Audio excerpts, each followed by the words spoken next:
자, 이 시간표를 보시면은 다들 옛 생각이 나실 겁니다. 유치원 혹은 초등학교에서 방학을 앞두면은 꼭 이런 숙제를 내주죠. 방학을 어떻게 보낼지 동그란 원을 그리고서 각 시간대를 표시하고 언제 무엇을 할지 예쁘게 적고 색칠을 해서 가져갑니다. 자, 보통 어떻게 숙제를 했나요? 굉장히 도전적인 기상 시각을 먼저 세팅합니다. 보통 7시에는 일어나야지 라고들 많이 계획을 하지만 어떻죠? 네, 첫날부터 망하고 시작하는 방학입니다. 네, 한 10시나 11시에 애써 눈을 뜨죠. 그러면은 아침에 계획했던 공부는 다 날아갑니다. 조금 뭐 좀 해볼까 하면은 어머니가 밥 먹으라고 하시죠. 그러면 점심을 먹고 오면은 이제는 화창한 햇살이 우리를 기다립니다. 밖에 나가서 놀아야죠. 예, 신나게 놀고 들어오면은 또 밥을 먹어야 합니다. 저녁을 먹고서 조금이나마 이제 숙제 좀 해볼까 하면은 아버지께서 거실에서 TV를 보고 계시죠.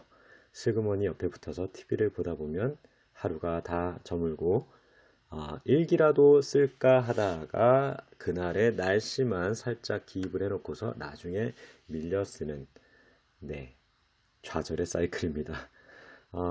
그런데 모양은 유치원 오고 초등학생의 작품인 듯 하나 사실 많은 사람들이 시간 관리에 대해서 바로 이러한 시각 베이스의 관리 패러다임을 좀처럼 쉽게 벗어나지 못하고 있습니다.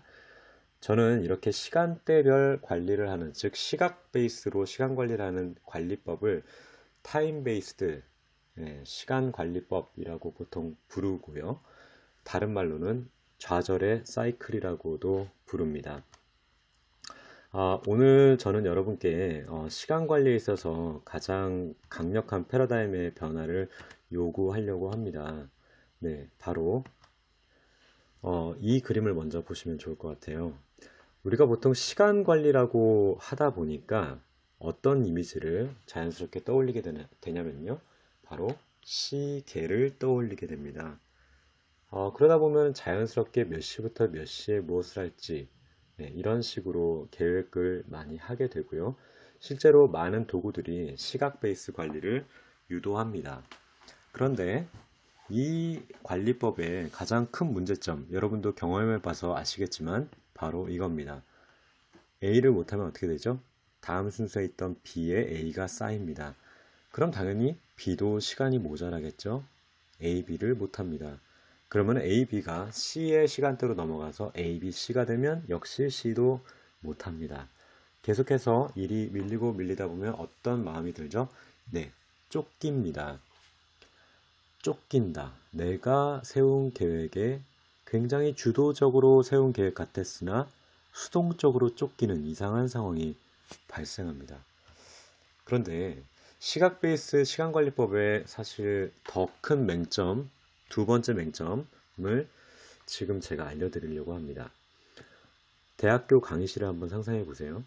자, 학생 때 혹은 지금 학생이신 여러분이 교실에 들어갔는데 화이트보드에 이런 아름다운 두 글자가 쓰여 있습니다. 뭘까요? 네, 휴강. 휴강이라는 글씨를 보기가 무섭게 돌아서 강의실을 나갑니다. 그리고서 학생들이 습관적으로 하는 한마디, 비었다 혹은 떴다 라는 말을 해요. 자, 시간이 비고 떴다 라는 말이 도대체 무슨 의미일까요? 우리의 인생에 갑자기 구멍이 나나요? 그런데 이렇게 갑자기 어떤 시각 베이스로 계획이 되어 있다가 취소될 때 대부분의 사람들이 반응하는 그런 반응입니다. 비었네? 떴네? 그러면서 어떤 일을 하죠? 보통은 무의미한 일에 시간을 낭비하는 것처럼 활용을 많이 합니다. 활용한다기보다는 흘려보내는 다는 표현이 더 맞겠죠. 이상해요. 시간과 돈이 인생을 살아내는 데 있어서 가장 중요한 두 가지 자원이라고들 하는데요. 시간을 자원이라고 하면서도 사람들은 시간을 자원처럼 대하지 않는 경향이 있습니다. 어떻게 할 때요? 시각 베이스로, 즉 타임 베이스드 시간 관리를 할 때 말입니다. 두 가지 다 굉장히 수동적이에요. 자, 제가 한번 돈의 사례를 한번 보겠습니다. 어느 날 10,000원을 들고 상점에 갔습니다. A라는 상품을 사기 위해서 상점에 갔는데요. A 있어요? 그랬는데 점원이 A 없습니다. 라고 하는 순간 여러분, 그 점원 앞에서 10,000원짜리 지폐를 던지고 나오시나요? 전혀 그렇지 않습니다. 돈의 경우에는 그 자원을 활용할 어떤 대상이 사라졌을 경우에 어떻게 사용하죠? 더 나은 어떤 가치를 위해서 전환해서 즉시 사용을 합니다. 그런데 이상하게도 시간에 대해서만큼은 사람들이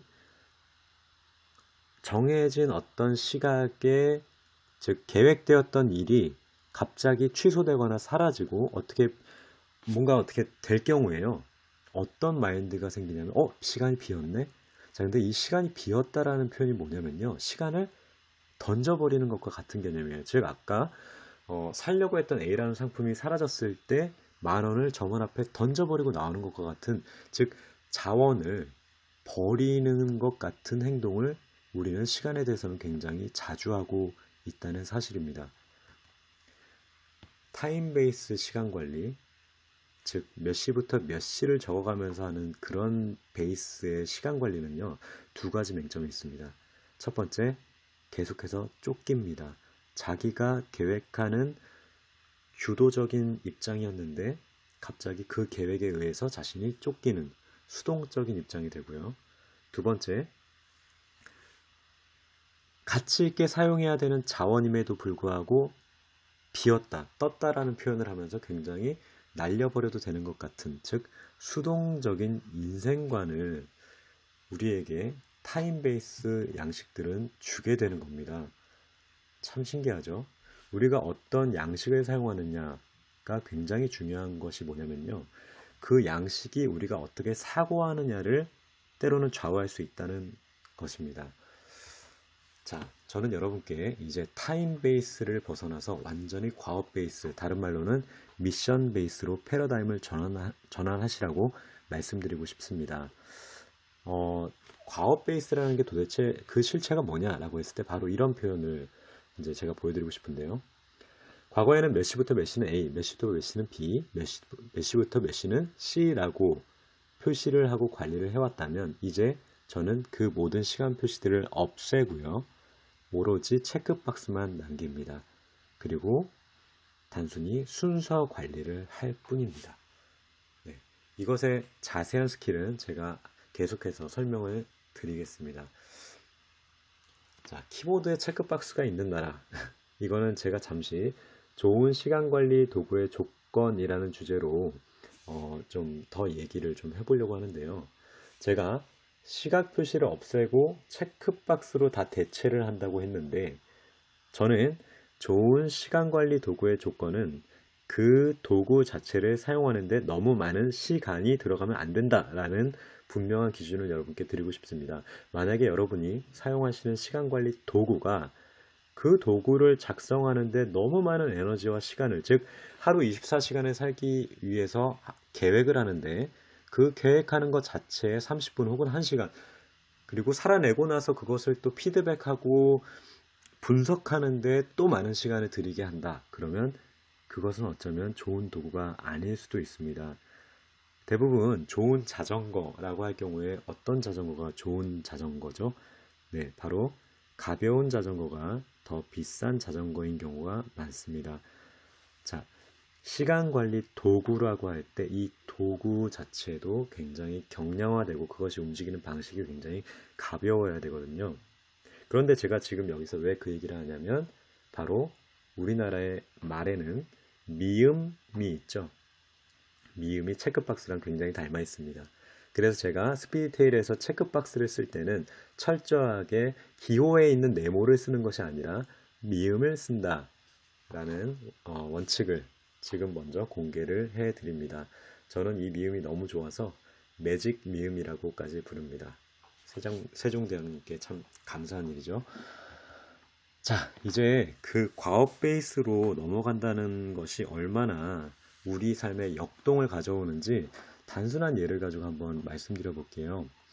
어느 날 영철이라고 합시다. 영철이와 철수가 마트에 갔습니다. 동네 마트인데요. 영철이에게는 MT를 가기 위한 장을 본다고 할게요. 둘 다. MT를 가기 위한 장을 보는데 너 장을 11시까지 늦지 말고 다 봐와 라고 장을 보게 합니다. 그런데 철수에게는 야, 이거 니네 동네지? 너 굉장히 이 마트 잘 알고 있겠구나. MT에서 쓸 거 좀 너가 좀 빨리 좀 사와볼래? 자, 두 사람에게 부탁을 했어요. 한 사람에게는 11시까지 늦지 않게 장을 보라고 했고, 두 번째 철수에게는 그냥 가까운 동네인데 너가 한번 실력 발휘 좀 해봐 라고 말한 거죠. 자, 그렇게 했을 때 두 사람 중 어떤 사람이 더 역동적으로, 즉 신나게 장을 볼 수 있었을까요? 아마도 11시까지 오라고 한 영철이는요, 지가 뭔데 나를 시간 가지고 압박을 해 하면서 오히려 설렁설렁 약간의 짜증을 안고 장을 봤을 가능성이 높습니다. 그랬기 때문에 11시보다 약 2분에서 5분 정도 늦을 가능성도 있죠. 그런데 철수는요, 자, 어떻게 장을 봤을까요? 아, 이것도 우리 동네라는데 또 내가 또 실력 발휘 좀 해줘야지 하면서 요구하지 않아도 최적 동선으로 쇼핑을 진행을 했을 겁니다. 자, 그리고 그들의 마음이 더 중요하겠죠. 영철이는 억지로 다소 수동적으로 장을 봤겠지만 철수는 어땠을까요? 굉장히 즐겁게 능동적으로 역동적으로 신나게 장을 봤을 겁니다. 그런데 재밌는 사실은요. 제가 단언컨대 여러분께서 스피디테일 시간관리 도구를 쓰시면, 즉 시각관리 베이스에서 과업관리, 즉 미션 베이스의 관리법으로 전환을 하시면 삶에 이런 현상들이 일어납니다. 즉 과거에는 해야만 했던 일들, 즉 수동적이고 다소 짜증났던 그런 의무로 했던 일들이 하고 싶은 일, 그리고 의미로 하는 그런 일들로 변화되면서요, 삶의 역동이 발생합니다. 같은 일을 하는데도 불구하고요. 저 역시 회사에서 일할 때 그런 경험을 참 많이 했습니다. 과거에는 그냥 의무로 해야 되니까 했던 일들이 이제는 막 하고 싶은 일이 되더라고요. 그러니까 오히려 제가 더 그 일을 만들어가고 더 일이 풍성해지고 결과적으로 성과가 좋아지는 경험들을 참 많이 했습니다. 여러분도 꼭 시각 베이스에서 과업 베이스, 타임 베이스에서 과업 베이스로의 전환을 경험해 보시고 그것이 주는 역동을 함께 느껴보실 수 있으면 좋겠습니다. 오늘은 여기까지 하겠습니다.